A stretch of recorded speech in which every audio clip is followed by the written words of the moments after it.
Welcome to Plot Tales Daily, dramatic Reddit stories with crazy endings? Then you're in the right channel. I'm on a mission to hit 1,000 subscribers, and I'd love for you to be part of it. Hit subscribe and join. It's free. You won't want to miss what story is coming next. My mom told me to leave at 15. Now she has lost everything. Growing up with my mom was like walking through a field full of landmines. You didn't know what was going to set her off, but you knew it was going to happen eventually. She had this way of making everything seem like a test you didn't know you were taking, and when you failed, you paid for it. My twin sister and I were her favorite targets. She didn't just yell, she'd break you down in ways that stuck. Like the time I spilled milk when I was 6, she made me sit at the kitchen table until I wrote, "I won't spill" on a piece of paper 100 times. It took hours, and when I cried, she told me I'd better stop or she'd give me something to cry about.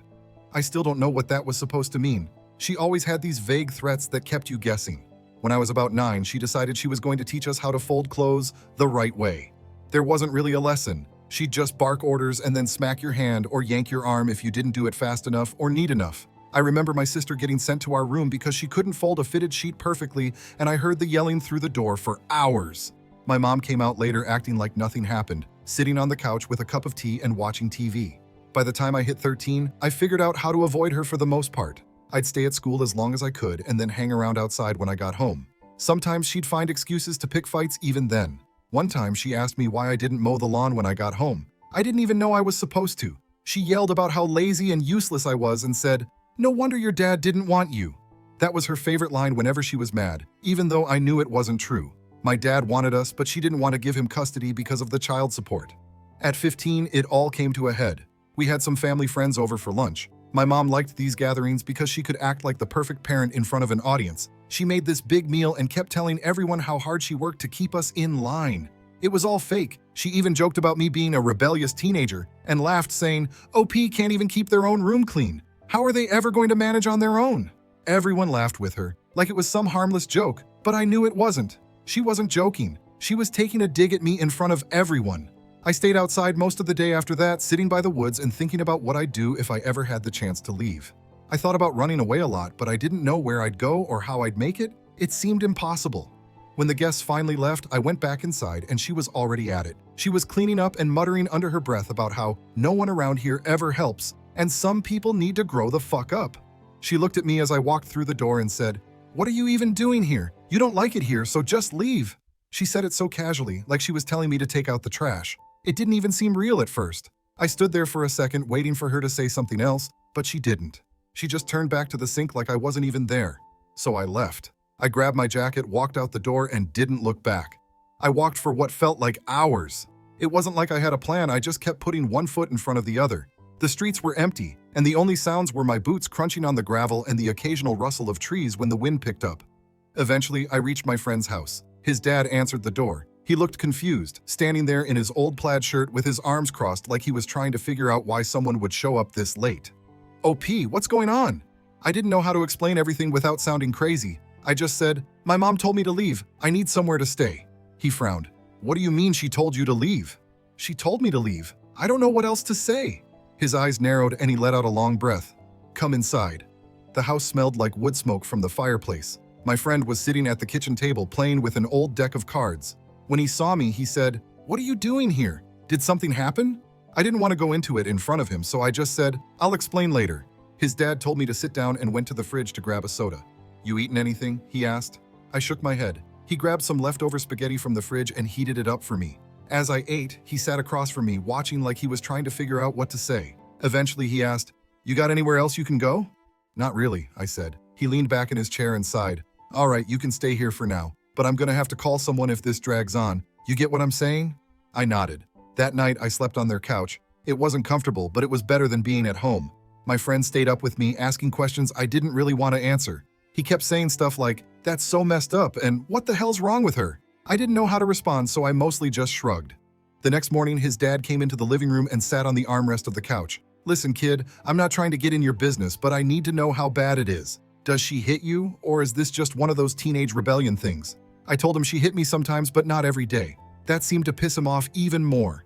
He muttered something under his breath, then said, "All right, you're staying here until we figure this out, but you need to think about who else you can call. Family, maybe?"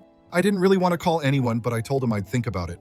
By the third day, things started getting complicated. my friend came home from school and told me, "Dude, the cops are looking for you. Like, they're actually searching." "What do you mean?" I asked. "They're out in the woods with dogs and everything. My mom saw them on her way to work." That night, his dad sat me down again. "Look, OP, I can't have the cops showing up here and not know what to tell them. You need to call someone, your dad, your aunt, someone. They'll figure it out from there." I knew he was right. I didn't want to cause trouble for them, so I agreed. The next morning, I used their landline to call my aunt. When she answered, the first thing she said was, "OP, where are you? Are you okay?"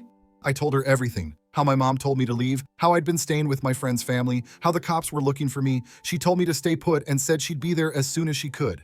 Within an hour, she showed up with my uncle. They hugged me like they hadn't seen me in years and started firing off questions. My aunt said, "Why didn't you call us sooner? You know we would have come to get you." I didn't have a good answer. I just shrugged and said, "I don't know." My uncle shook his head. "All right, let's get you out of here. We'll take care of the rest." Before we left, my aunt pulled my friend's dad aside and thanked him. "You didn't have to do this, and we're so grateful you did," she said. He waved her off, saying, "Just make sure he's safe. That's all that matters." And just like that, I was on my way to their place, leaving behind the mess I knew was about to blow up. When my aunt and uncle picked me up, I thought the hard part was over. I was wrong. The next few days were chaos. The second I walked into their house, my aunt started making calls. First to my dad, then to their lawyer, and then to someone from the county courthouse. I didn't know what she was saying half the time. It was a lot of legal talk that didn't make sense to me. My uncle sat me down at the kitchen table. "All right, OP," he said, "you're going to tell me everything that happened. Don't leave anything out." So I did. I told him about the fight with my mom, about her telling me to leave, about staying at my friend's house, everything. He didn't say much while I talked, just sat there with his arms crossed, nodding every now and then. When I finished, he got up and said, "Okay, we've got work to do." By the next morning, things had escalated. My mom was calling everyone in the family, crying and saying she was worried sick about me. She told them I'd run away and she didn't know where I was. My aunt wasn't having any of it. She told my mom, "He's safe, and that's all you need to know for now. We're handling it." That same day, a lawyer showed up at the house. He was a tall guy with glasses and a briefcase, and he looked like he meant business. He sat down with me and my aunt and started asking questions. "Did she hit you? How often? Did anyone else see it? Did you ever tell anyone before this?" I tried to answer as best as I could, but it was hard. I didn't know what counted as evidence or what he needed to hear. He wrote everything down in a notebook and said, "All right, we'll need to get a judge involved. She won't be able to come near you until this is sorted out." Meanwhile, the search for me was still going on. My uncle had a friend who worked with the park rangers, and he told us what was happening. They had search dogs, helicopters, the whole deal. He said my mom was acting like the concerned parent, crying and asking if they thought I might have drowned or been attacked by a bear. But he also said something weird. She cleaned her house top to bottom the same day she reported you missing. Nobody thought much of it at first, but now people are starting to ask questions. I didn't understand why that was a big deal until my aunt explained it to me later. If she thought something happened to you, why would she waste time cleaning? It doesn't make sense unless she was trying to hide something. That evening, my friend's dad called my uncle. He said, "I've got the rangers knocking on my door asking if I've seen OP. I told them no, but they're not going to stop until they find him." My uncle told him not to worry and that I was safe. Then he said, "You did the right thing. Nobody's blaming you for anything." The next day, the search dogs picked up my trail near the river by my house. That's where they lost it. My uncle said that's when people really started to panic. "They're thinking you might have fallen in and got swept downstream," he said. "It's a mess out there." By then, my dad was on his way into town. He'd been working out of state, but as soon as he heard what was going on, he dropped everything and started driving. He showed up at my aunt's house late that night, still in his work clothes. He hugged me and said, "You don't have to go back there, you hear me? Not ever."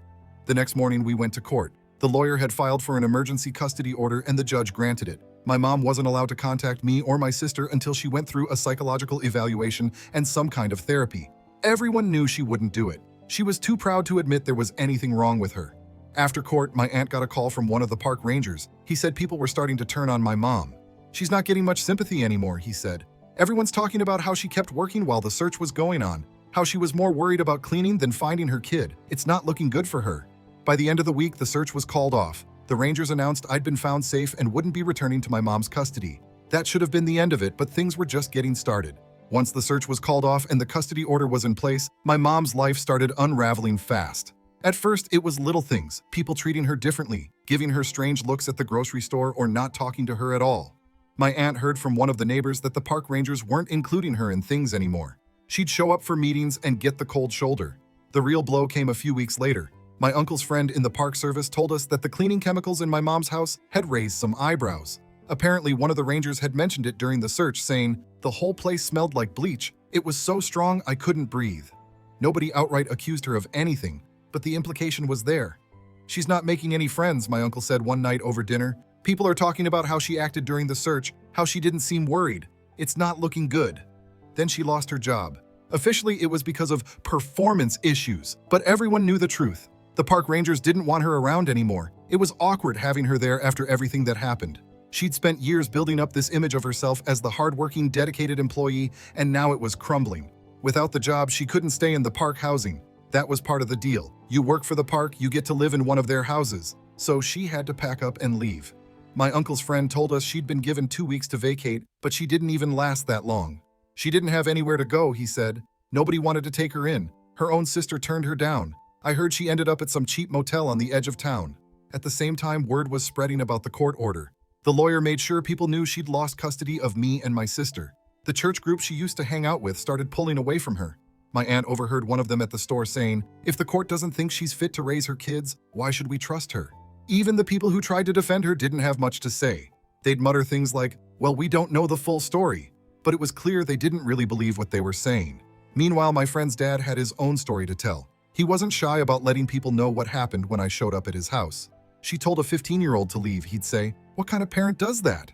It didn't take long for the whole town to know the truth. A few months later, I heard she'd been kicked out of the motel. She couldn't pay the bills and was late on the rent. The owner finally had enough and told her to leave. After that, she started couch surfing with people who still felt sorry for her, but even they didn't keep her around for long. My dad said she called him once asking for money. She said she needed help getting back on her feet, he told me. I told her she should have thought about that before she drove her own kids away. By then, nobody wanted anything to do with her. The park rangers wouldn't speak to her. The neighbors avoided her. Even her family was done. She was on her own, and it didn't seem like she had any way to fix it. "She's burned every bridge she ever had," my aunt said. She thought she could treat people like garbage and never face the consequences. Well, now she's facing them. After everything settled down, I stayed with my dad's side of the family full time. It wasn't perfect. We hadn't spent much time together before all this happened, and there were some awkward moments at first. My dad worked a lot, so I mostly stayed with my aunt and uncle. They were good to me, but I could tell they weren't used to having a teenager in the house. My uncle would say stuff like, "Don't leave your dishes in the sink," and my aunt would remind me to fold the laundry properly. It wasn't anything big, but it was different from what I was used to. School was another adjustment. I switched districts to be closer to my aunt and uncle's house, and starting over wasn't easy. Everyone already had their friend groups, and I didn't really know how to fit in. People asked why I transferred, and I didn't know what to tell them. I'd usually say something vague like, "family stuff," and hope they'd drop it. My sister joined us a few months later. She had been staying with my mom during all the chaos, but once the court finalized everything, she came to live with us.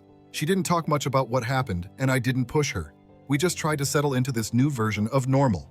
Meanwhile, my mom's situation kept getting worse. My aunt heard from one of her friends that she'd been staying with some guy she met at church. He let her stay for a while, but apparently she wore out her welcome. My aunt said he told her she needed to find a job, and when she didn't, he kicked her out. After that, she started showing up at community events, trying to act like everything was fine. People weren't buying it. My uncle's friend from the park service said she walked into one of the ranger meetings like nothing happened. Nobody said a word to her. She sat there for a while, then got up and left. It was awkward as hell. Around that time, I started getting letters from her. They were long and rambling, full of excuses and half-hearted apologies. She'd say things like, "I didn't know how hard things were for you," or "I just wanted what was best for you." I didn't respond. My aunt said, "You don't owe her anything. If she wanted a relationship with you, she should have treated you better." Eventually, she stopped writing. I heard she tried reaching out to some of my dad's relatives, but they didn't want to talk to her either. One of them told my aunt, "We're not getting involved. She's made her bed." Life went on. I started doing better in school, made a few friends, and joined a soccer team. My sister got into art and spent most of her time sketching or painting. My dad came around more often, and we started building a better relationship. It wasn't perfect, but it was better than what we had before. Every now and then, I'd hear bits and pieces about my mom. My aunt said she'd been working odd jobs, cleaning houses and babysitting. She didn't have a car, so she relied on buses or rides from people she knew. My uncle said, "She's barely scraping by. Nobody trusts her enough to help her out anymore." The last I heard, she was living in a small apartment on the other side of town. She'd been going to food banks and charity events trying to get by. My uncle said, "She's not the same person she was. She looks older, worn out. It's like all that anger she carried finally caught up with her."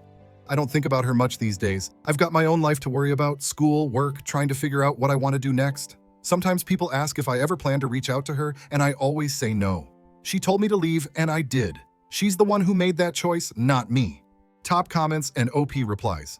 Commenter 1, holy shit, OP, your mom sounds like a straight-up villain. I can't believe she thought she could just tell you to leave and there wouldn't be consequences. How's your sister doing in all this? OP. Reply, she's with my dad's side too.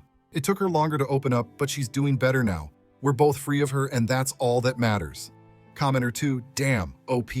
That part about the cleaning chemicals, that's terrifying. It's like she knew people would come looking. Did anyone ever investigate her for that? OP. Reply, no solid proof of anything, but yeah, the timing was sketchy as hell. The lawyers mentioned it, but it didn't go anywhere. Commenter 3, what a mess. Props to your friend's dad for stepping up. Not many people would do that. Have you talked to him since? OP. Reply, yeah, we keep in touch. I owe him a lot. Without him, I don't know where I'd be. Thanks for watching. If you liked the story, hit subscribe. See you in the next one.